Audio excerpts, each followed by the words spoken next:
Julien Sanchez, bonjour. Bonjour. Merci Monsieur le maire de nous recevoir comme vous m'avez connu lors de notre dernière visite.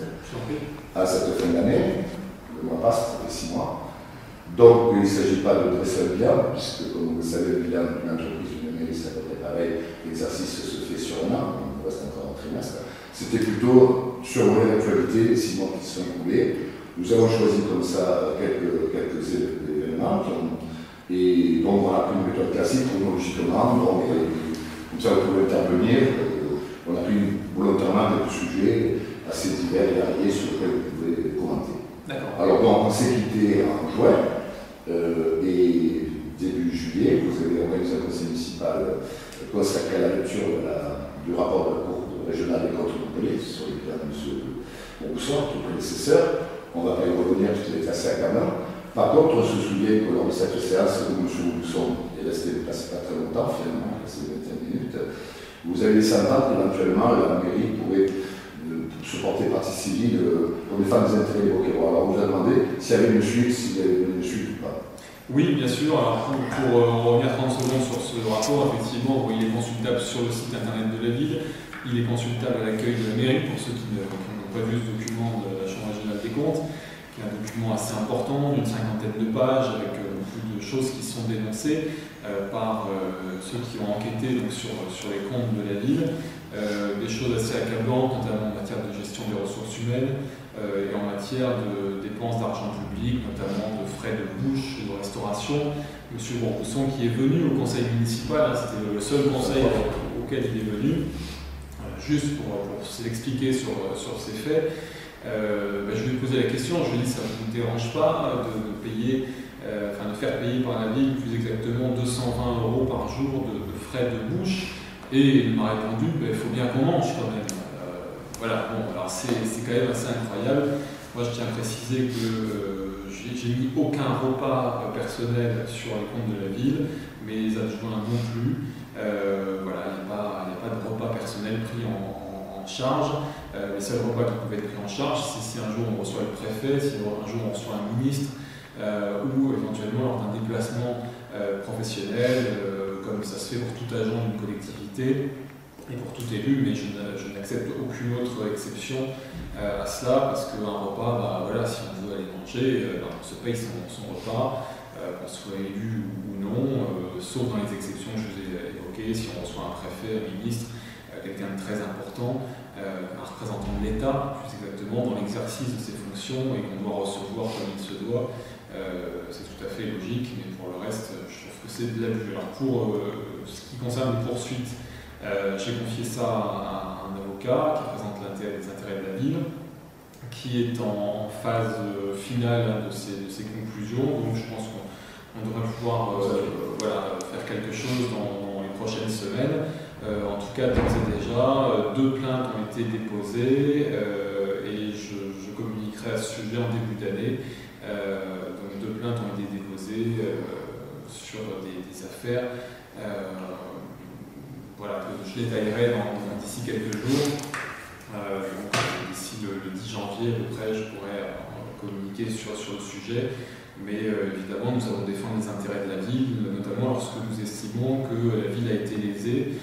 Donc déjà 2 dépôts de plainte qui sont en cours, mais j'attends que le procureur puisse nous répondre. Et une fois que le procureur m'aura répondu, je communiquerai là-dessus. Je ne voudrais pas griller la politesse au procureur sur des dossiers aussi importants. Mais bon, j'espère qu'une suite sera donnée, en tout cas aux demandes que nous faisons.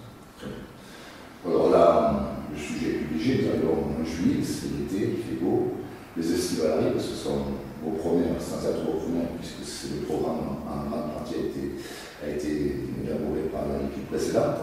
Vous avez été un peu arrosé, puisque certains orages sont tombés, mais dans l'ensemble, vous semblez assez heureux du succès que vous avez eu, et d'ailleurs au niveau populaire, la pluie n'a pas gâché la fête, donc est-ce que vous confirmez que ça s'est bien passé? Oui, alors comme vous le disiez, c'est pas la municipalité actuelle qui les a organisés.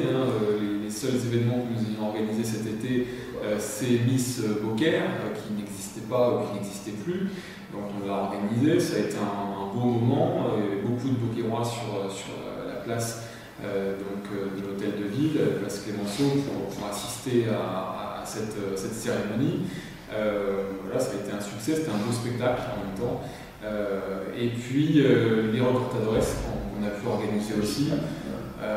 Là aussi, hein, c'est un bouquet roi que personne n'avait fait travailler jusqu'à présent. Et il a fallu que ce soit nous qui fassions travailler et qui fassions confiance donc à son énergie. Et on a eu bien fait, je pense, puisque les arènes étaient quasiment remplies. Ça a été vraiment un beau moment. C'était un spectacle, là aussi, c'est risqué, hein, puisque voilà, ils sont seuls face aux taureaux et face à leur courage, tout simplement. Donc je pense que ça a été un beau moment. Pour le reste, ça avait été organisé par la précédente municipalité. Bon, je ne vais pas commenter particulièrement, si ce n'est que nous avons maintenu les traditions, contrairement à tout ce qu'on nous a dit. Je sais qu'il y a beaucoup de rumeurs sur ce que nous ferions, sur ce que nous ne ferions pas, sur ce que nous supprimerions, etc. Bon, en attendant, on a maintenu les centaures, on a maintenu les rencontres équestres, on a maintenu les courses camarguaises, on a maintenu les abrivades. Voilà, on n'a pas taillé dans les traditions. Nous sommes à la tauromachie, oui. Donc corrida, vous n'avez pas assisté, puisque dans le programme, vous avez décidé que c'était la dernière. Quid des noviales, puisque là aussi, il y a beaucoup de débats. Certains se demandent si les noviales vont continuer, est-ce que la corrida se sera confiante qu'il n'y en a plus. Donc, est-ce que déjà vous avez une opinion, une réflexion dessus? Oui, alors moi, dans mon programme municipal, hein, je me réfère toujours au programme municipal, puisque c'est ça qui m'engage auprès des électeurs. J'avais indiqué qu'en matière de tauromachie espagnole, les noviades seraient privilégiées. Donc les noviades existeront. Nous ne savons pas encore si cette année il y en aura une ou deux. En fait, la réflexion est la suivante. Les corridas coûtent très cher, ont coûté très cher à la ville. On n'est pas à Arles, on n'est pas à Nîmes, hein. On est une commune de 16 000 habitants, il faut quand même revenir sur Terre. Et il est vrai qu'en 2008 et 2009 notamment, ça avait coûté 300 000, 400 000 euros à la ville. Bon, cette année, je crois que la tauromachie espagnole n'a coûté qu'à peu près 30 000 euros, en comptant les recettes et les dépenses. Voilà, ça n'a pas coûté très cher à la ville, comparé aux 300 000 ou 400 000 euros de 2008-2009. Là, on est à 30 000. Je crois que voilà, c'est des proportions qui sont raisonnables. De toute façon, une corrida ne pourra pas être bénéficiaire à Beaucaire, des noviades a priori non plus. Voilà, il faut être conscient des choses, mais pour autant, c'est quelque chose qui plaît à un certain public. Moi, je n'y assiste pas parce que ça ne m'intéresse pas particulièrement. Et en l'occurrence, M. Bourbousson avait acheté des taureaux. Enfin, on connaît le débat de cette année, hein, ça n'avait pas été organisé du tout par notre équipe, donc je n'avais pas tenu à y assister.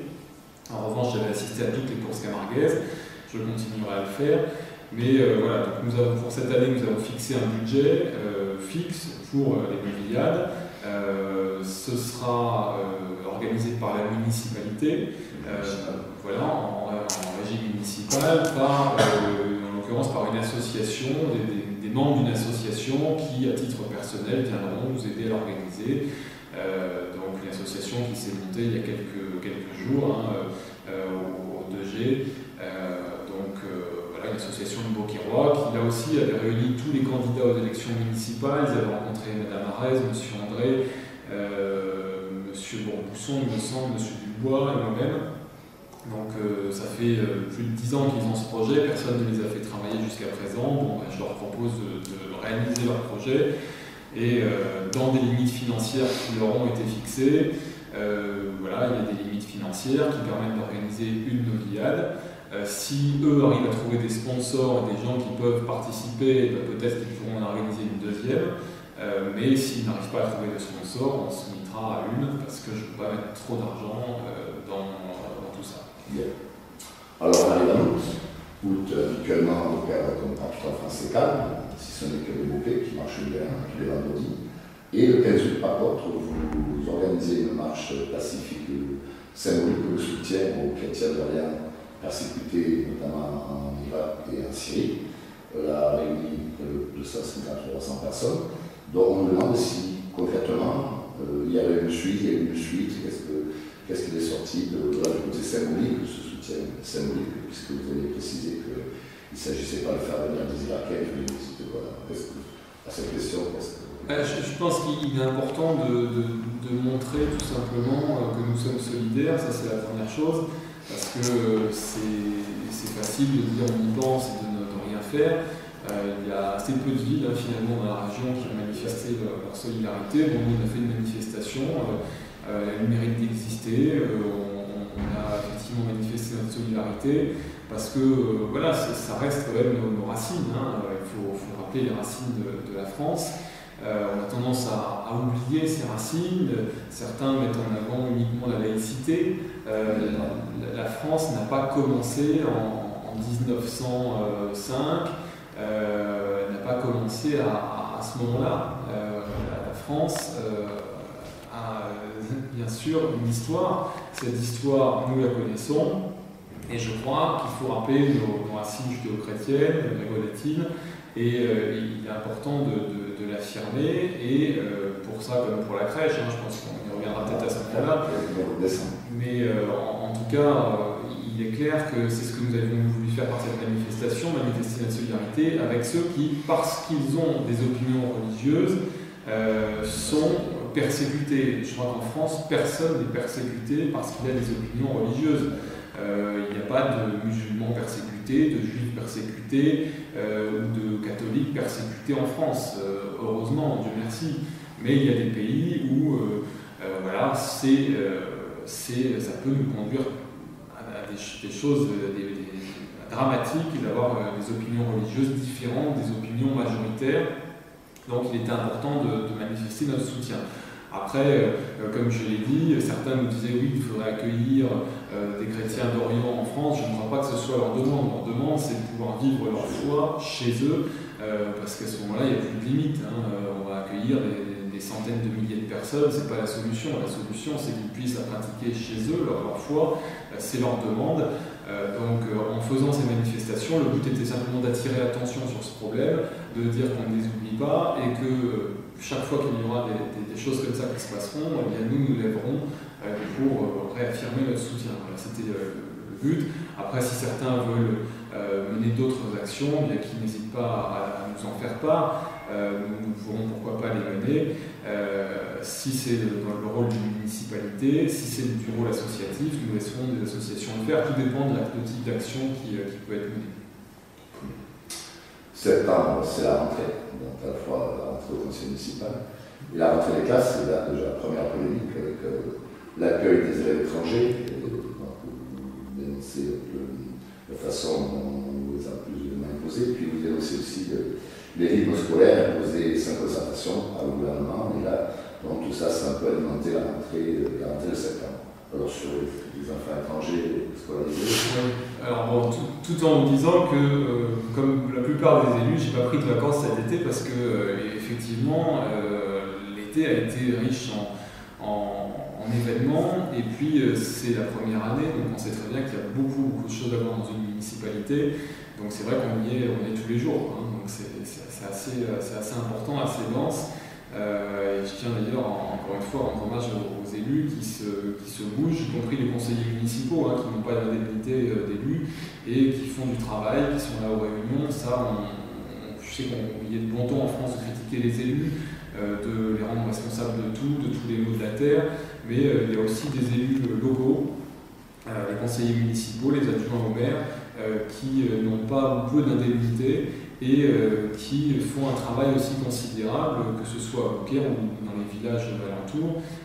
C'est réellement une vocation, parce que voilà, ça se fait 7 jours sur 7, presque 24 heures sur 24, on peut être appelé à n'importe quelle heure pour n'importe quoi, on change de sujet toutes les 5 minutes.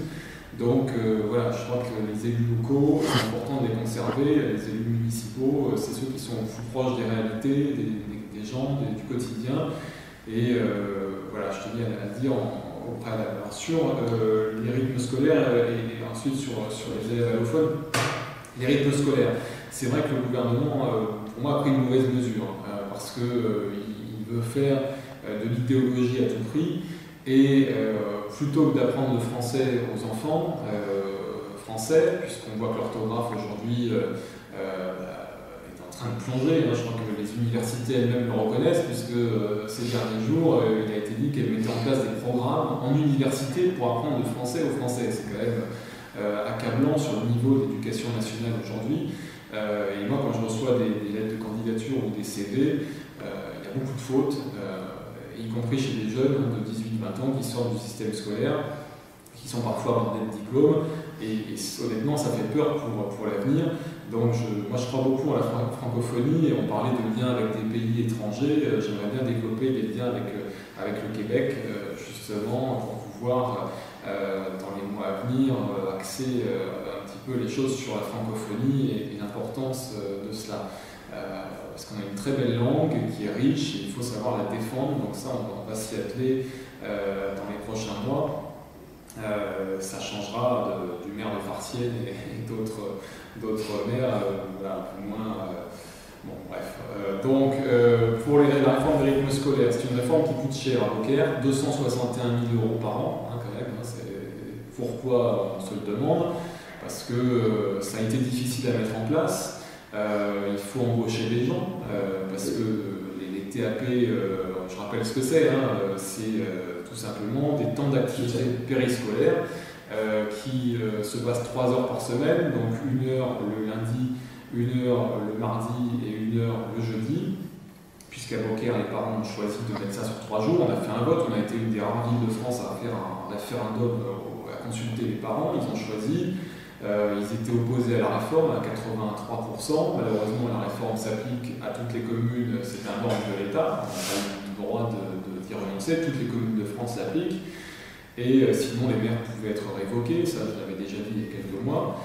À l'époque, on m'avait dit oui, mais certains maires ne vont pas l'appliquer. Eh bien non, tous les maires l'ont appliqué, ils ont été obligés de le faire. Donc c'était que de la com, ceux qui disaient qu'ils ne l'appliqueraient pas. Donc ça s'applique, il faut prendre des contractuels le lundi, le mardi et le jeudi pendant 1 heure à chaque fois pour soit apprendre le sport, soit la musique, soit la danse, soit faire du soutien scolaire. Enfin, il y a plein de thématiques, on va essayer de faire des choses assez riches. Moi, ce que je dénonce dans cette mesure, c'est qu'on nous demande de prendre des contractuels pour 3 heures par semaine, en réalité 4h45, puisqu'il y a un temps de préparation, etc. 4h45 par semaine, mais qui va vouloir travailler 4h45 par semaine? Quelqu'un qui est au chômage, ça vient en déduction de son chômage. Bon. Quelqu'un qui recherche réellement un emploi, d'accord, il va s'engager avec nous parce qu'il a envie de travailler, mais 1 mois plus tard, il va trouver un travail à côté à temps plein, il va nous lâcher, il va falloir trouver un autre contractuel pour le remplacer. Et c'est difficile parce qu'on n'est pas une ville universitaire, on n'est pas de Nîmes, Marseille, Montpellier, on est une ville de 16 000 habitants. Alors c'est encore plus difficile pour les villages. Moi j'ai discuté avec beaucoup de maires du Gard, et cette réforme, ils en ont marre, c'est n'importe quoi. Et en plus, ça n'apporte pas un mieux-être aux enfants, surtout aux petits, ça les fatigue plus. Voilà ce que disent les parents. Alors effectivement, je suis contre cette réforme, comme la plupart des maires de France. Malheureusement, c'est une réforme voulue par le gouvernement. On est dans un état de droit. Le gouvernement nous dit qu'il faut appliquer la réforme. Nous sommes représentants de l'État dans notre ville et on doit appliquer la réforme. C'est comme ça. Si les gens en ont marre de cette réforme, ils ont qu'à voter pour quelqu'un d'autre aux prochaines élections législatives et présidentielles, et qu'ils arrêtent de s'en prendre aux élus locaux, parce que c'est pas nous qui l'avons fomenté cette réforme. Donc voilà. Nous on est chargé de l'appliquer, on essaie de l'appliquer dans les meilleures conditions, ça prend du temps, et là les fonctionnaires du service éducation de la ville ont fait un travail considérable, parce que ça demande beaucoup de travail. Et Madame Saray, qui est mon adjointe aux affaires scolaires, qui assiste à tous les conseils d'école sans exception, à tous les conseils d'administration des collèges et des lycées également, c'est un travail considérable aussi, on le fait. Maintenant, on espère que effectivement cette réforme finira par s'arrêter et par mourir, mais c'est pas le chemin qui est pris par le gouvernement, ils veulent la continuer, donc l'année prochaine ça continuera. On essaiera de la faire selon peut-être une autre organisation, on est en train d'y travailler, peut-être pour qu'elle se passe dans certaines écoles pendant 3 heures le lundi, dans d'autres pendant 3 heures le mardi, dans d'autres pendant 3 heures le jeudi, pour essayer d'avoir des contractuels qui travaillent en fait 12 heures par semaine plutôt que 4h45. Ça n'était pas possible cette année, mais l'année prochaine on va essayer de faire quelque chose comme ça si les parents sont d'accord. Et sur les élèves allophones, je n'ai rien contre les enfants, voilà, contrairement à ce que disent les médias de gauche ou à ce que disent les syndicalistes. Je n'ai rien contre les enfants. Je n'ai pas dit que je n'accueillerais pas les enfants. Les enfants, de toute façon, ils doivent être accueillis dans les écoles. C'est la loi française. Quelles que soient leurs origines, ils sont sur le sol français, ils doivent être accueillis, c'est la loi. Donc on ne dise pas que je ne suis pas républicain. En revanche, j'ai quand même le droit en tant qu'élu local d'attirer l'attention sur un problème et de poser des questions à la population. Je suis là pour ça aussi. Donc je dis à la population, nous accueillons des élèves allophones sur Beaucaire, comme dans toutes les villes de France. Cela a un coût, puisqu'on embauche des enseignants spécialisés. Donc ça a un coût, hein, puisque sans ça, ils ne seraient pas embauchés. Et puis également, ces enseignants font des classes à part pour ces élèves, donc en quelque sorte on leur apprend le français, tout ça, ça a un coût. Je demandais tout simplement dans la lettre ouverte que j'ai faite combien d'enfants étaient concernés en France. Jamais on ne m'a répondu, le gouvernement ne m'a pas répondu, personne ne m'a répondu, la députée non plus, elle a juste été offusquée que je puisse poser la question, mais aucune réponse de fond. Je demande combien d'élèves sont concernés en France et combien ça coûte en termes de rémunération de l'enseignant et en termes également de scolarisation des enfants, parce qu'il faut savoir que la scolarisation des enfants, ça a un coût pour la collectivité, ça a un coût en l'occurrence pour les impôts des Français. Alors on me disait oui, mais c'est pas les impôts de Beaucaire qui payent. Oui, mais c'est quand même les Français qui payent, donc les Beaucairois ils sont aussi français, et les impôts qu'ils donnent au gouvernement, eh bien ils ont besoin de savoir aussi à quoi ça sert, puisqu'on est en train de nous réduire nos dotations, on est en train d'augmenter nos impôts à chaque fois au niveau national, on aimerait bien savoir à quoi ça sert, et là je le dis, ça sert aussi à accueillir des élèves qui ne parlent pas français. Alors, est-ce que c'est bien, est-ce que c'est pas bien? J'ai pas à en juger, j'alerte juste l'opinion là-dessus et je leur dis, ça a un coût, j'aimerais savoir combien, et j'aimerais savoir en France combien d'élèves sont concernés, parce que si déjà chaque année on en a entre 30 et 50 sur Beaucaire, combien il y en a à Marseille, combien il y en a à Perpignan, combien il y en a dans toutes les villes à forte population immigrée, et en France, combien ça fait? Voilà, c'est toute la question que je pose. Je ne mange pas les enfants, je continue à les accueillir parce que c'est la loi. Point.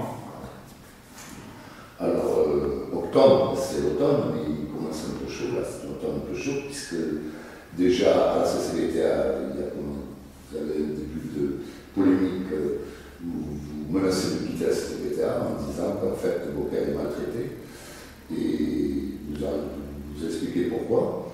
Et ensuite, au conseil municipal, vous mettez en place le règlement intérieur, ce qui provoque là aussi un début de levée de bouclier, pas de polémique, mais déjà sur ces deux sujets. Alors, c'est octobre, donc j'oublie Laurent qui monte 5 fois, mais je pense que vous êtes pour rien. Et par contre, aussi pour parenthèse, l'alerte a bien fonctionné. Déjà, vous avez pas seulement enregistré un message, qui, à chaque fois pour que les utilisateurs puissent enlever leur véhicule dans le pré, ce qui a fait que le véhicule n'a été endommagé. Et c'est vrai que Laurent a réglé plusieurs fois, a sorti son plusieurs fois, mais bon, on peut revenir. Oui, alors, juste sur ces trois sujets. Alors, sur le Rhône, effectivement, on n'a pas eu de chance cette année, puisque la météo nous a fait des misères. Et donc, effectivement, j'avais vu lors d'une précédente mandature, un précédent maire avait laissé plusieurs voitures être endommagées. Voilà, donc j'ai pas voulu que ça arrive, donc c'est vrai qu'à chaque fois qu'on a eu des indications météorologiques fiables, des prévisions, on s'est dit, voilà, on va fermer les portes l'après-midi, donc la veille l'après-midi, pour pas réveiller les gens en pleine nuit à 2h du matin pour leur dire attention, le remonte, parce que c'est totalement irresponsable et ça panique les gens la nuit, donc quand on peut éviter de le faire, on le fait, quand on le sait suffisamment tôt. Après, si on avait un événement climatique soudain, ça serait différent. Là, c'était prévisible, donc on a fermé les portes à chaque fois pour précaution la veille l'après-midi. Pendant les heures de travail des employés, pour ne pas avoir à payer des heures supplémentaires aux employés également, je le dis parce que c'est important, c'est de la gestion d'argent public aussi, ça. Si on ferme les portes à 16h ou 17h, c'est parce que si on le fait à 19h, il faut payer les employés en heures supplémentaires, tout simplement. Donc voilà pourquoi on les ferme à 16h ou 17h. Il y a une alerte effectivement qui fonctionne. Donc ça, c'est assez efficace. J'invite tous ceux qui ne sont pas inscrits à ce système d'alerte à s'y inscrire, à aller au service des affaires générales au rez-de-chaussée de l'hôtel de ville, service élection affaires générales, pour donner leur numéro de téléphone portable portable ou de téléphone fixe, s'inscrire à l'alerte pour être averti en temps réel lorsqu'il y a une crue du Rhône et avoir ainsi ce petit message téléphonique qui prévient et qui est bien utile. Donc bon, je pense qu'on a bien géré les choses, j'espère que ça continuera comme ça. Voilà, en tout cas, c'était pas mal. Pour ce qui est de la communauté de communes, moi je suis assez fatigué de voir que les Beaucairois, quand ils viennent me voir mes permanences, parce que je fais des permanences tous les 15 jours, où je reçois 100 rendez-vous les Beaucairois, c'est important, avec deux adjoints à chaque fois. Je suis assez fatigué de voir que 90% des choses sur lesquelles on m'interpelle, où on me dit ça marche pas, et ben c'est la communauté de communes. Voilà, on me dit les poubelles, c'est n'importe quoi, elles ne sont pas ramassées suffisamment, les rues sont dégueulasses, la propreté urbaine c'est dégueulasse. Le port, les problèmes des plaisanciers, l'accès au Wi-Fi, le dragage du canal, la propreté sur le port, les animaux errants, la gestion des chats par exemple, l'absence de stérilisation, toutes ces choses-là, on me parle de ça quand j'ai des rendez-vous, surtout de la propreté urbaine et surtout du problème des ordures ménagères. Et ça, malheureusement, moi je ne peux rien y faire parce que ça a été transféré par un de mes prédécesseurs à la communauté de communes. C'est géré totalement par la communauté de communes. Les ordures ménagères et la propreté urbaine, ça n'est pas la ville de Beaucaire, aussi incroyable que ça puisse paraître. C'est dans la ville, mais ça n'est pas la ville qui le gère, c'est la communauté de communes. Le maire de Beaucaire ne peut rien y faire. La seule chose qu'on peut faire, et c'est ce que j'ai déjà fait, j'ai fait plusieurs courriers recommandés à Juan Martinez sur tout un tas de sujets pour prendre date, c'est pour ça que je fais des recommandés, pour dire je l'ai saisi par courrier recommandé, voilà ce que je lui ai dit, etc. etc. Et effectivement, sur la gestion des ordures ménagères, il y a un problème. Je pense qu'il y a un gros problème sur la ville. Les Beaucairois disent qu'ils n'ont jamais vu ça, c'est de pire en pire. Voilà, je crois qu'il faut réellement que la communauté de communes soit saisie du problème, que les gens contactent la communauté de communes, n'hésitent pas à leur téléphoner, à leur dire, à leur signaler lorsqu'il y a des choses qui ne vont pas. Et l'éclairage public, c'est pareil, c'est la communauté de communes qui le gère. Quand il y a une panne quelque part, appelez la communauté de communes, il y a un numéro vert, téléphonez-leur, c'est eux qui gèrent l'éclairage public, ça n'est pas la ville. Nous, quand on nous appelle à la mairie, on fait ce qu'on peut, on relaie à la communauté de communes, mais appelez directement la communauté de communes, c'est eux qui le gèrent. Nous, tout le reste, on le gère. Si on me dit qu'il y a ça ou ça qui ne va pas, je veux bien l'entendre, si c'est de la responsabilité de la ville. Et on veut bien donner suite le plus vite possible. Mais quand ce n'est pas notre responsabilité, c'est appeler la communauté de communes, vous voyez avec eux. On a récapitulé dans le magazine de Beaucaire, on a récapitulé les compétences des uns et des autres. Et c'est vrai que la communauté de communes, elle gère tout ça. Alors, on paye des impôts pour la communauté de communes. La collecte et le traitement des déchets ménagers, la propreté urbaine, la gestion des animaux errants, les pigeons, tout ça, on voit le problème des pigeons aussi en ville, c'est la communauté de communes qui gère ça, les zones d'activité économique, l'éclairage public, le tourisme, le patrimoine et les relais assistantes maternelles. Tout ça, c'est la communauté de communes. Il y a un numéro de téléphone, 04 66 59 54 54. Eh bien, il faut appeler la communauté de communes et quand il y a quelque chose qui ne va pas, il faut leur dire. S'il y a quelque chose qui ne va pas dans les compétences de la ville, il faut nous appeler aussi. Il y a un cahier de doléances, je le reçois en permanence, on peut nous écrire.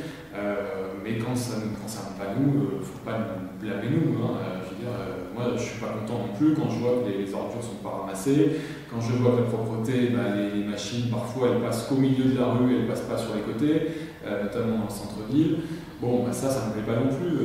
On saisit le président de la communauté de communes, et après, c'est à lui de faire bouger les services et de donner les instructions. C'est pas moi qui ai le pouvoir là-dessus. Voilà. Par contre, le conseil municipal, c'est le pouvoir de... Tout à fait. Concernant ce fameux règlement intérieur que dénoncent certains élus de l'opposition, notamment M. André et M. Dubois, qui vous accusent un peu de limiter leur temps de parole. C'est un règlement qui s'applique, comment ça fonctionne, c'est évoqué d'ailleurs, je crois. Le règlement intérieur a été voté. Toute personne qui vient au conseil municipal, moi j'invite les Beaucairois à venir au conseil municipal, ils pourront voir que je laisse la parole systématiquement à tout le monde. Les conseillers d'opposition qui veulent s'exprimer peuvent s'exprimer.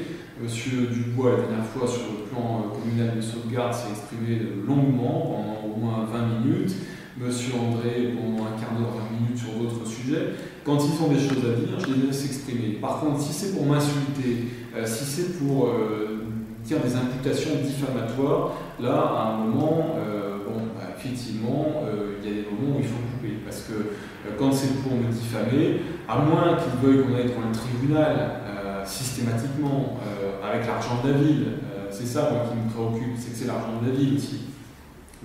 Si il faut laisser parler les gens quand ils diffament, quand ils insultent, on peut le faire, mais après il y aura une plainte systématiquement déposée, ce sera l'argent des Beauquérois parce qu'un avocat ça se paye, et voilà, donc j'essaye d'éviter ça, et quand je sens qu'il y a des insultes qui commencent ou qui sont hors sujet, il y a un ordre du jour, il y a une délibération qui a un sujet. Si on est dans le sujet, je laisse la parole, ils peuvent s'exprimer 10 minutes, un quart d'heure, ils disent ce qu'ils veulent, c'est leur responsabilité. S'ils sont hors sujet, qu'ils parlent d'autre chose, ils n'ont pas la parole. Comme dans toute assemblée, ça se passe.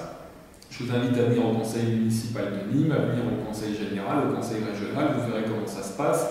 Je crois que je suis beaucoup plus démocrate que beaucoup, et je laisse la parole. La seule chose qu'on m'a reproché lors d'un conseil municipal, c'est qu'effectivement, comme le font beaucoup de maires ou de présidents d'assemblée, en début de conseil, après avoir fait la Marseillaise, après avoir fait une minute de silence, notamment pour les personnes importantes de la commune qui sont décédées, eh bien, je rappelle tout ce qui s'est passé depuis le dernier conseil municipal. Et c'est ça qu'on me reproche. On me reproche de dire tout ce que j'ai fait en un mois et demi. Écoutez, c'est quand même la moindre des choses de rendre compte de ce qu'on fait pendant son mandat. J'ai pas beaucoup d'occasion de le faire. J'ai effectivement le site internet de la ville qui va être refait, qui est en train d'être refait. J'ai le conseil municipal, et puis il y a le magazine de Beaucaire. Donc il n'y a pas 50 000 occasions de dire ce qu'on fait. Les gens sont demandeurs, ils ont envie de savoir ce que font les élus. Donc le conseil municipal est l'occasion de dire ou de le faire. Et voilà, donc ça ne plaît pas à M. André parce qu'effectivement ça l'embête de voir que tous les jours je suis à Beaucaire, que tous les jours je fais des choses. Il préférerait que je sois je ne sais où, à Paris ou je ne sais où. Mais voilà, j'ai été élu maire, je suis là pour assumer mon mandat pendant 6 ans. J'assumerai mon mandat. Et voilà, donc je rends compte de mon mandat et de ce que font mes élus. Après, voilà, si ça ne plaît pas à M. André, il peut sortir comme il l'a fait lors du dernier conseil municipal. Si vous voulez, chaque fois que je prenais la parole, il sortait. Si c'est une attitude d'opposant, ça, c'est ridicule. Hein, c'est de la gaminerie. Et d'ailleurs, je suis en train de saisir le préfet du comportement de M. André et de M. Dubois lors du précédent conseil municipal. Enfin, je ne sais pas si je vous en parlerai plus tard, mais voilà. Il y a un conseil municipal qui commence là aussi à être un peu plus joyeux. Donc, vous annoncez l'élimination, notamment ce que vous aviez annoncé dans votre programme, c'est-à-dire 4 policiers municipaux, puis d'autres réorientations de services. Et la polémique vient quand vous annoncez la nomination d'un directeur adjoint à la communication, M. Damien Rieu, où là, l'opposition vous accuse d'embaucher quelqu'un qui est proche d'un mouvement proche de votre parti, le Front National, et qui n'aurait pas un diplôme requis, donc ça fait la polémique alors aussi. Alors oui, simplement, alors nous avons fait très peu de recrutement depuis que... C'est un contractuel. Voilà, c'est un contractuel. Depuis que nous sommes arrivés, nous avons fait très peu de recrutement, puisque nous considérons qu'il y a déjà trop d'employés. Maintenant, dans le rapport de la Chambre régionale des comptes, ils nous disent aussi qu'on a très peu de cadres A et B, et qu'il faut justement des cadres. Donc là, nous n'avons pas remplacé un certain nombre de départs en retraite, nous avons arrêté beaucoup de contractuels, donc on a ainsi fait beaucoup d'économies, hein, quelque part sur le budget de la ville aussi, puisque c'est vrai que le budget personnel, c'est 1 million d'euros par mois, hein, 1 million d'euros par mois en budget personnel pour la ville de Beaucaire, donc il faut quand même en être conscient, c'est important. Donc on a simplement recruté des policiers parce que ça, je m'y étais engagé pendant la campagne. On a dit qu'en 6 ans, on porterait le nombre de policiers de 13 à 25. Donc là, on devrait déjà être à 19 donc en début d'année, ce qui est important. Donc ça, c'est des engagements qui sont tenus au fur et à mesure et qui seront tenus de toute façon sur le mandat et même avant. On avait un gros déficit en matière de communication, puisqu'on n'avait pas de personnes réellement expérimentées.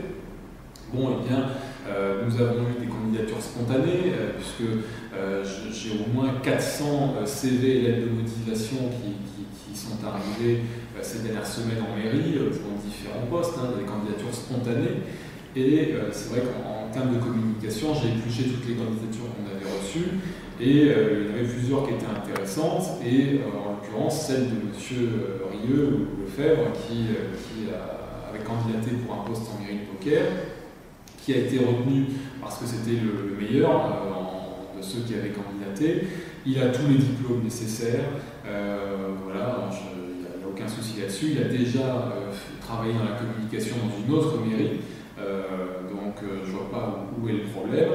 Et il est bardé de diplômes en communication, justement, donc je ne vois pas où est le problème. La seule chose qu'on me dit, c'est qu'il serait proche de mes idées. Bon, alors il n'est pas au Front National, déjà, il est chez les identitaires. Je ne demande pas l'étiquette politique de tous les gens que je recrute. J'ai recruté donc une personne au marché public sur un départ en retraite. Je ne sais pas ce qu'elle vote, si elle vote socialiste, communiste, UMP, Front National, et je me fous complètement. J'ai recruté un chef de service urbanisme, parce qu'on va revoir le plan local d'urbanisme, on va revoir aussi le secteur sauvegardé, on va voir toutes ces choses-là. Donc il y avait nécessité d'avoir un cadre expérimenté, on n'avait pas de cadre. Au service urbanisme, le chef de service était catégorie C, là celui-ci est catégorie B. Il arrive, il a un certain savoir-faire. Donc je ne regarde pas les étiquettes politiques des gens. Voilà, il y a des gens en mairie qui votent certainement socialiste, communiste, UMP, Front National. Bon, voilà, il y a des gens bien partout. Il y a des cons partout aussi, y compris au Front National. Voilà, mais pas plus qu'ailleurs. Et en l'occurrence, M. Rieu est un très bon professionnel. Il a fait la maquette de ce magazine municipal. Tous les Beaucairois que j'ai rencontrés nous ont dit il est super, il est bien maquetté, il est sympa, etc. Bon, ben voilà, est-ce qu'il faut se priver de quelqu'un qui a ce talent-là? Et je dis aussi qu'en le recrutant, nous faisons des économies. Parce qu'avant, on sous-traitait ce genre de prestations, on payait des entreprises privées pour le faire. Et ça coûtait une fortune à la ville en matière de conception de documents. C'est ça qu'il faut voir. Si je l'ai recruté, c'est pas pour le plaisir de recruter quelqu'un, c'est parce que je voulais faire des économies et que sous-traiter les maquettes de documents, eh bien, nous avions plusieurs personnes qui le faisaient avant dans des entreprises privées. Ça nous coûtait une fortune parce que chaque fois qu'un document sortait, il fallait le faire maqueter par une entreprise. Et je trouve que c'est une perte d'argent et une perte de temps. Il faut être plus réactif quand on a un document à faire, il faut que ce soit fait dans les 48 heures. Et pour ça, il vaut mieux avoir quelqu'un en interne qui le fait, qui est contractuel, qui n'est pas embauché pour 40 ans, qui est là pour un laps de temps et qui fait son travail, qui est un bon professionnel. Donc voilà, je crois que c'est une polémique qui n'a pas lieu d'être. Et je trouve que la façon dont cette personne a été traitée dans les médias, avec son nom jeté en pâture, sa photo mise en une du journal régional. Si on avait fait ça pour un employé communiste ou socialiste, si moi je m'étais permis de montrer du doigt un employé pour ses idées politiques, mais je serais au tribunal, on m'aurait poursuivi. Donc je crois qu'il y a deux poids, deux mesures selon les idées des gens, effectivement. Il y en a qu'on peut attaquer pour leurs idées, qu'on peut mettre en photo dans le journal, qu'on peut dénigrer. Et si M. Lefebvre, Rieu souhaitait se retourner contre certains élus municipaux ou contre le magazine, le journal régional, la municipalité n'hésiterait pas à le soutenir judiciairement et juridiquement parce que je considère que son honneur, sa dignité ont été atteints. Si lui-même le considérait et qu'il souhaitait aller en justice, nous assurerions sa défense, comme nous assurons la défense de certains policiers qui ont été blessés dans l'exercice de leur fonction. La mairie paye les frais de justice parce qu'ils ont été attaqués parce qu'ils étaient policiers municipaux. Et bien là, il est attaqué parce qu'il est employé municipal. Je trouve ça honteux. Peut-être qu'il souhaiterait en rester là, mais s'il souhaitait aller plus loin, nous le soutiendrions là-dessus. Je crois qu'il faut arrêter. Je crois qu'il y a des délégués syndicaux aussi qui sont là, qui pourraient aussi défendre les employés lorsqu'ils sont mis en cause, attaqués. Bien, écoutez, on arrive à décembre, on termine l'année, voilà aussi c'est encore un peu chaud. puisque ça démarre avec ce fameux conseil municipal qui est retardé de pratiquement 1 heure, suite à plusieurs avertissements adressés à M. André et M. Dubois, qui contestent ce dont vous avez parlé précédemment. Donc là, ça démarre fort. C'est un record, puisque le conseil municipal dure 6 heures, je crois. Vous avez dit aussi ça que vous avez le temps. Éventuellement, on peut dormir là. Donc, lors de ce conseil, vous avez abordé plusieurs sujets qui ont repris dans le calme, puisque les esprits se sont apaisés. On a couché de la fameuse trêve. Et là, vous avez abordé la clarification des terrasses sur l'espace public, la réorganisation des marchés. Vous avez aussi égratigné un peu le midi, comme ça, vous en avez un peu parlé tout à l'heure. Et puis, pour terminer ce mois de décembre, bien sûr, cette fameuse polémique, avec l'installation d'une crèche provençale dans l'ordre de la mairie, que la Libre Pensée souhaitait enlever. Vous avez décidé de la maintenir et le préfet, chez nous, n'a pas donné suite. Donc, sur ces 4 sujets du mois de décembre, oui. Si vous voulez, pour terminer l'année, en fait. Oui, alors sur la crèche, bon, c'est notre tradition, c'est notre identité. Nous sommes en plus en Provence, c'est une crèche provençale.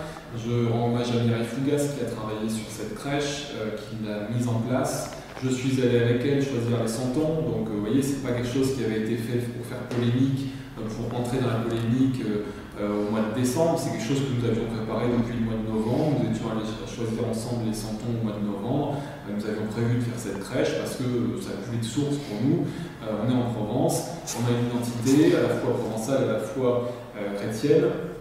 Au niveau de la France, et je crois que c'est important de le réaffirmer en des temps où d'autres n'hésitent pas à affirmer d'autres identités et où on ne les embête pas particulièrement. Je crois qu'il y a des prières de rue qui se font dans certaines villes, l'État ne dit pas grand-chose, et nous on devrait se taire sur notre identité qui est l'identité de la France, on devrait s'excuser de demander pardon d'exister. Voilà, il y a une limite entre la laïcité et la connerie. Et je crois qu'elle a été atteinte par un certain nombre de gens, notamment les libres penseurs, du Gard aussi, qui m'avait invité à amener un mouton dans le hall de l'hôtel de ville au moment de l'Aïd el-Kébir. Ils vont tomber des nues. Du reste, des moutons, il y en a eu quelques jours plus tard sur la place. Je ne sais pas si c'était un signe ou pas, mais on a fait le marché de Noël. Le marché de Noël qui a très bien marché avec une transhumance qui a plu aussi aux enfants. C'est la première fois qu'on le faisait pour Noël, et ça, je suis assez fier de ça, parce que c'est la municipalité qui l'a fait. Alors, vous parlez de Midi Libre, c'est vrai que Midi Libre, il ne parle jamais de Beaucaire. Quand il parle de Beaucaire, c'est uniquement pour nous taper dessus. C'est ça qui est assez regrettable. Il parle beaucoup de Tarascon dans les pages Beaucaire, il parle beaucoup des autres communes. Je n'ai rien contre les autres communes, mais à ce moment-là, pourquoi on appelle la page Beaucaire si on ne peut jamais parler de Beaucaire? Et si c'est uniquement pour dire du mal, quand on se défonce à organiser des événements, jamais on nous rend hommage, jamais on nous dit tel événement était sympa, tel événement était bien, jamais. Voilà, ça n'arrive pas pour nous, on ne sait pas pourquoi, je ne sais pas ce qu'on a fait de mal.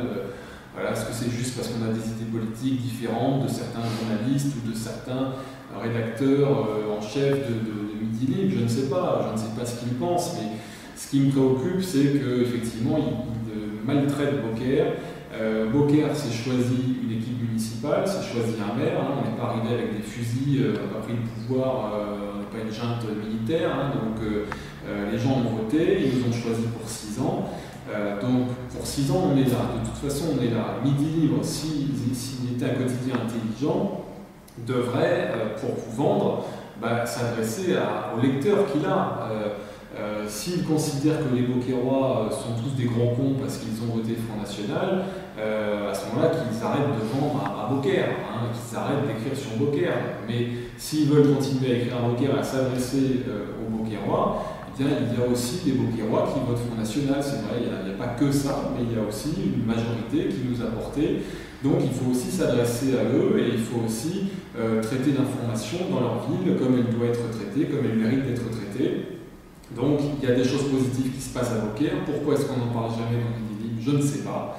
En revanche, pour nous égratigner, pour nous dire tout un tas de choses sur nous qui sont la plupart du temps fausses, pour mettre en cause des employés municipaux parce qu'ils ont des idées politiques telles ou telles, ça, Midi Libre est là pour ça.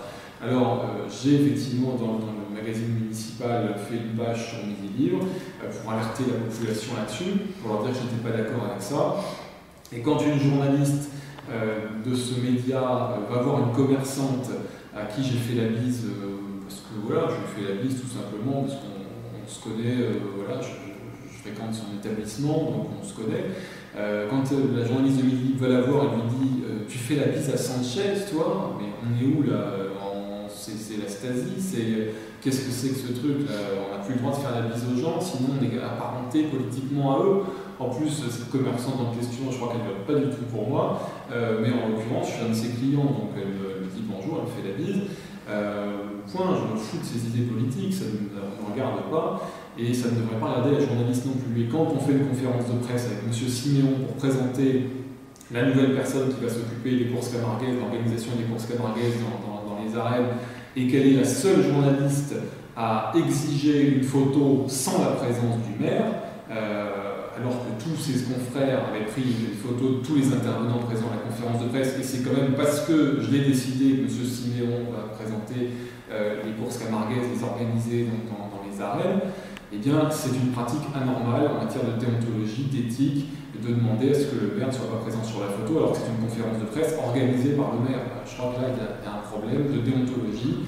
Donc, bon, je ne sais pas ce qu'attendent ces supérieurs hiérarchiques pour revenir vers nous, pour communiquer, mais on n'a pas besoin d'eux. Voilà, on n'a pas besoin d'eux, on a un site internet qui va être refait. On a les réseaux sociaux, on a Twitter, on a Facebook, j'invite les gens à se connecter sur Twitter et Facebook de la ville. Là au moins ils seront au courant de ce qui se passe à Beaucaire. Il y a le magazine municipal qui va apparaître à nouveau. Il y a aussi votre site internet qui n'est pas du Front National, mais qui parle de l'information de Beaucaire, tout simplement, comme il l'a toujours fait, sous Jean Bourbousson, comme il l'a fait, comme il le fera après moi, comme il le fera dans les années à venir.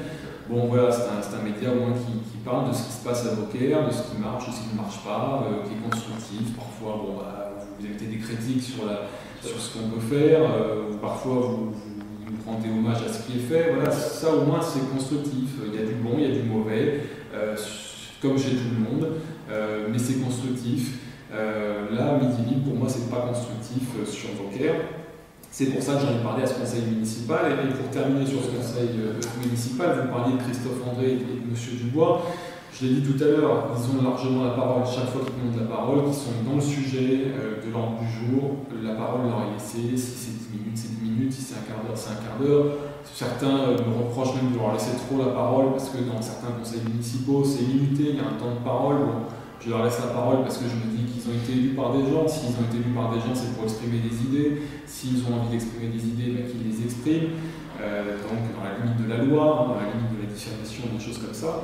En revanche, ce qui est anormal, c'est que pour ce conseil municipal dont vous parlez, le conseil commence, Marseillaise, on rend hommage à un Beaucairois décédé qui a beaucoup fait pour la ville.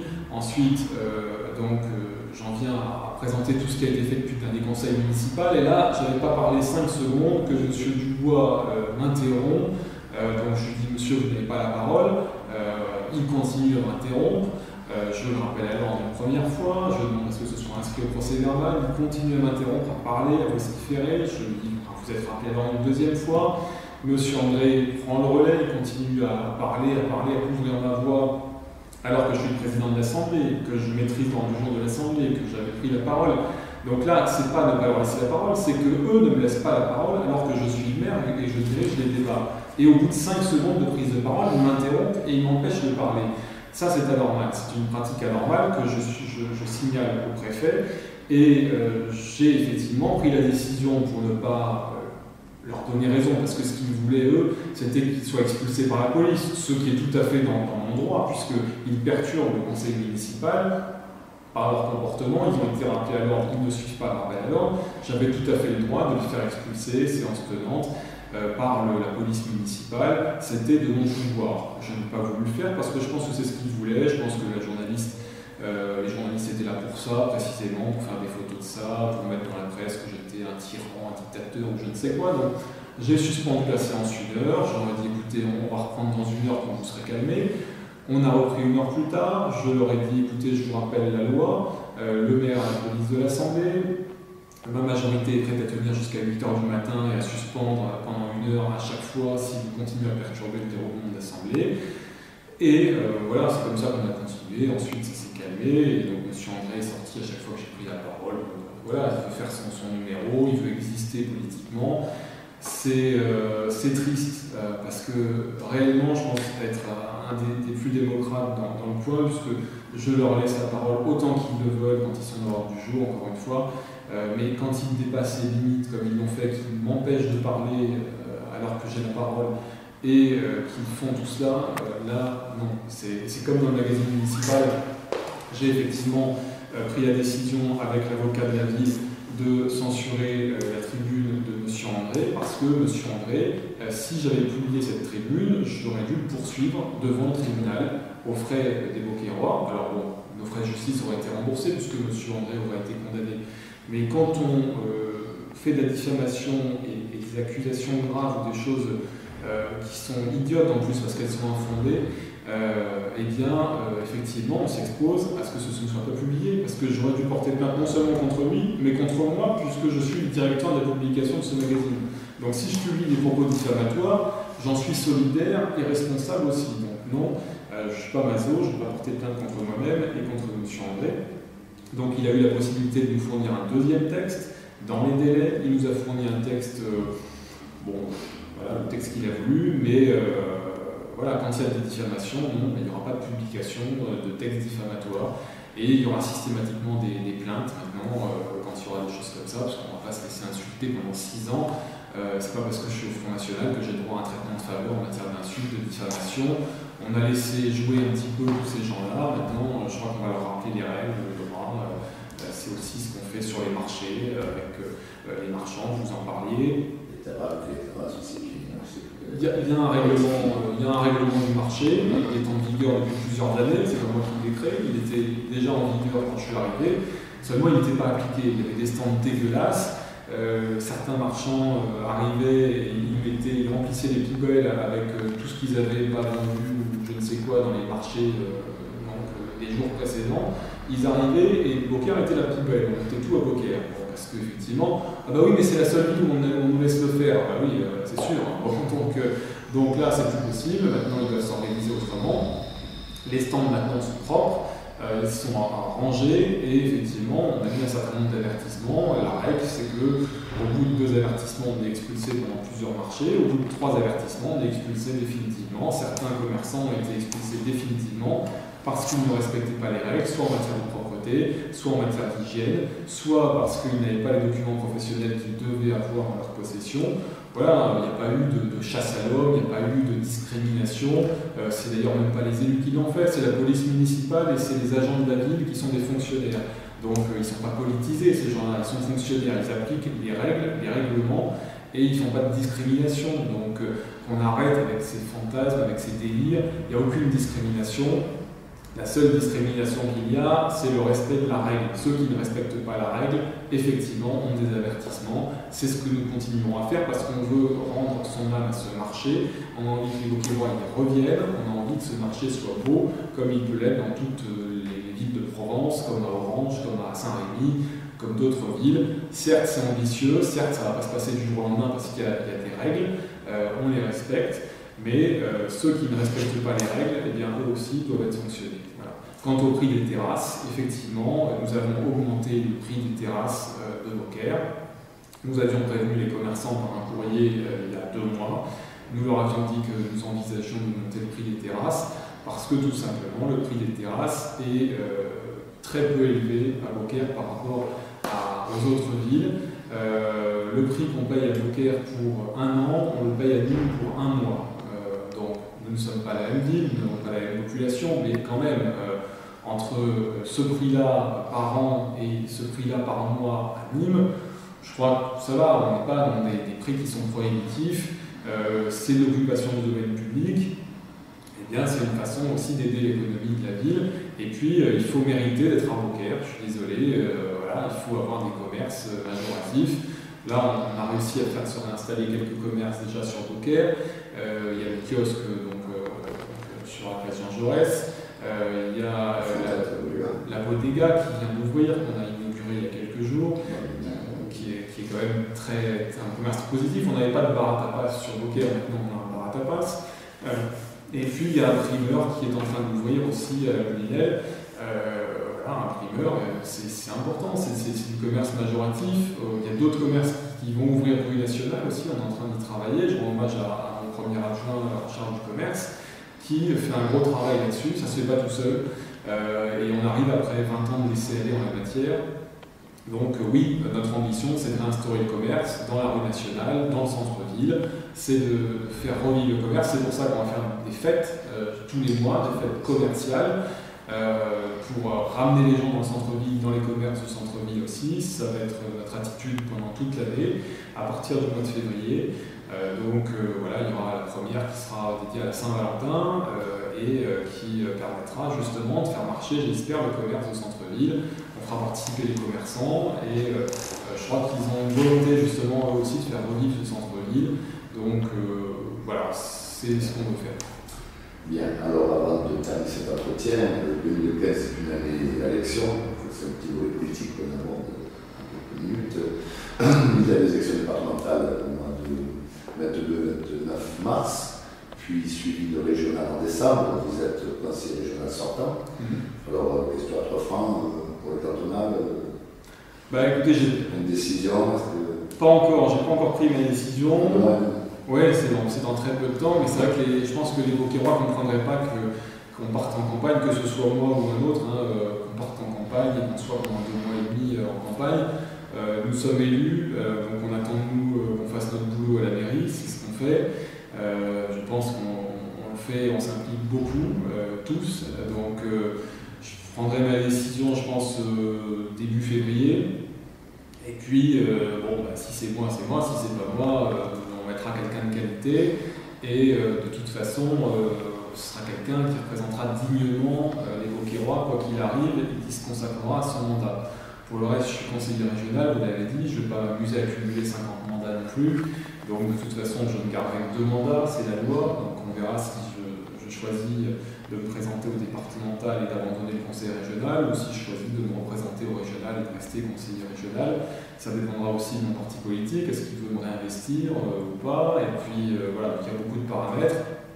Et puis surtout le fait de vouloir se consacrer à la ville de Beaucaire et à la municipalité, je pense que c'est mon mandat le plus important. Au conseil régional, je suis dans l'opposition, donc on a un rôle qui est assez restreint.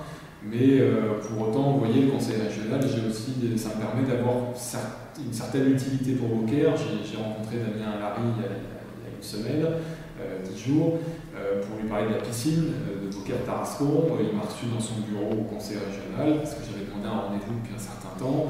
Bon, il était débordé parce qu'il vient d'être élu président du conseil régional. Moi, en tant que maire, j'ai eu plus de 500 de rendez-vous en quelques semaines.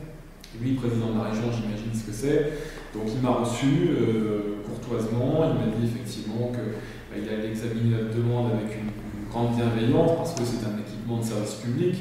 Je lui ai dit qu'il y avait aussi des Beaucairois qui votaient socialistes, qu'il y avait aussi des Beaucairois qui votaient UMP, et qu'en étant Beaucaire, on n'aidait pas le Front National, on aidait les Beaucairois, qui sont des habitants de la 4e ville du département, qui est une ville importante, et qu'une piscine, c'est surtout pour les enfants qui sont scolarisés, c'est aussi pour les pompiers, c'est aussi pour les associations, comme Grosso Modo, comme les associations de natation. Et voilà, qu'il y a une demande de la population, parce que la piscine est utilisée tous les jours, du lundi au dimanche, y compris pour les compétitions. Donc voilà, il y a un besoin. Il a bien vu les photos de la piscine. Alors, la piscine peut tenir encore, je pense qu'elle peut tenir encore bien 3 ans, donc c'est pas un souci, il n'y a pas une urgence imminente. Mais les décisions, il faut les prendre maintenant si on veut commencer les travaux d'ici quelques temps. En plus, on a un période budgétaire, donc il faut que la région puisse budgéter ça. Donc il a vu lui-même, il m'a dit combien de temps à la piscine, je lui ai expliqué depuis quand elle existait, il m'a dit oui, c'est simplement un problème d'usure, comme ça existe dans d'autres piscines, et il me dit j'ai déjà vu ça dans d'autres villes du Gard, donc il n'y a rien d'anormal.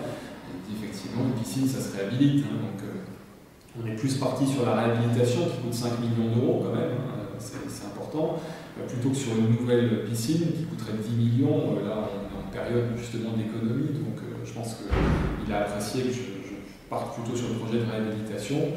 Mais je pense que la région pourra nous aider sur ce sujet. Maintenant, j'attends le département. Je vais en parler à notre conseiller général, Laurent Martinez. Je vais en parler à Jean Denat, quand je pourrai le rencontrer, quand il sera libre. Et je veux qu'on avance sur ce dossier, comme sur beaucoup d'autres. J'ai aussi parlé à Damien Alary de la nécessité d'un lycée à Beaucaire. Voilà, bon, ça c'est un peu plus compliqué parce que ça demande de l'argent. Mais si la création du lycée, je lui ai dit que je souhaitais que ça puisse être à Beaucaire, quatrième ville du département, qui n'en a pas.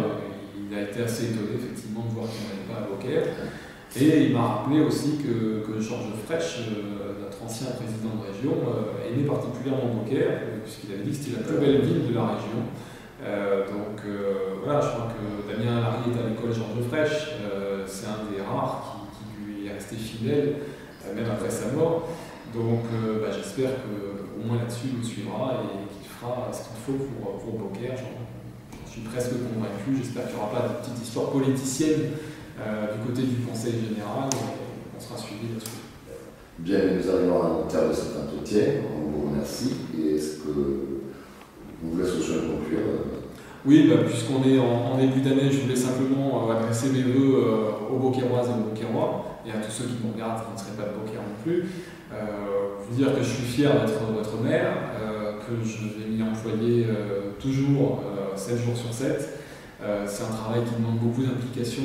Je pense que nous le faisons avec sérieux, avec les adjoints, avec les conseillers municipaux délégués, avec les conseillers municipaux. On va continuer à le faire. On est encore là pour au moins 5 ans et 3 mois. Donc on va le faire pendant ce temps-là avec le sourire, avec plaisir. Il n'y aura pas toujours des décisions faciles à prendre parce qu'il y a aussi des choses qui ne font pas plaisir, qu'il faut redresser, notamment les comptes de la ville. Mais on va continuer à baisser les impôts cette année parce que c'est un engagement de campagne. Donc on va continuer à suivre nos engagements. Et mon but c'est de suivre mon programme pendant ces 5 ans et 3 mois. Donc je vous souhaite une belle année, beaucoup de bonheur, la santé évidemment pour vous, pour vos proches. Et puis de bien vivre à Beaucaire, d'être heureux à Beaucaire, de profiter des événements de la ville. N'hésitez pas à fréquenter les événements de la ville, on se donne du mal, on les organise, on fait des choses. Venez aux événements. Je sais que certains ont raté la transhumance lors du marché de Noël. L'année prochaine, venez aussi. Ça a fait le grand plaisir de ceux qui y étaient. En tout cas, tous les petits étaient assez contents. Donc, et les plus grands aussi. Donc, venez aux événements de la ville. Investissez-vous pour votre ville avec nous. Là, on n'est pas dans une histoire politique. La politique, ce sera dans 5 ans, quand il y aura des élections municipales. Là, on fera des politiques, effectivement. Là, actuellement, on gère la ville, on essaie de faire dans l'intérêt général, dans le bien commun. Faites-le avec nous, investissez-vous. Et je remercie tous ceux qui l'ont fait cette année, notamment les associations qui se sont mobilisées. Je pense au Téléthon, toutes les associations sportives, les associations beaucairoises qui ont donné de leur temps, de leur énergie. Tous ceux qui se battent au quotidien pour nous, je pense aux pompiers, je pense aux policiers, je pense à ceux qui sont dans les hôpitaux aussi. On a pu les visiter avec différentes associations, notamment au moment du colis de Noël, donc, pour voir tous nos retraités et tous ceux qui sont malades. Donc merci à tous ceux qui se battent pour les Beaucairoises, les Beaucairois qui s'investissent pour la ville. Continuez à le faire, on a besoin de vous, on a besoin de la bonne volonté de chacun. Et encore une fois, belle année à tous, belle année 2015. Et bien, avec le coup de l'avance, bonne année à tous. Merci beaucoup.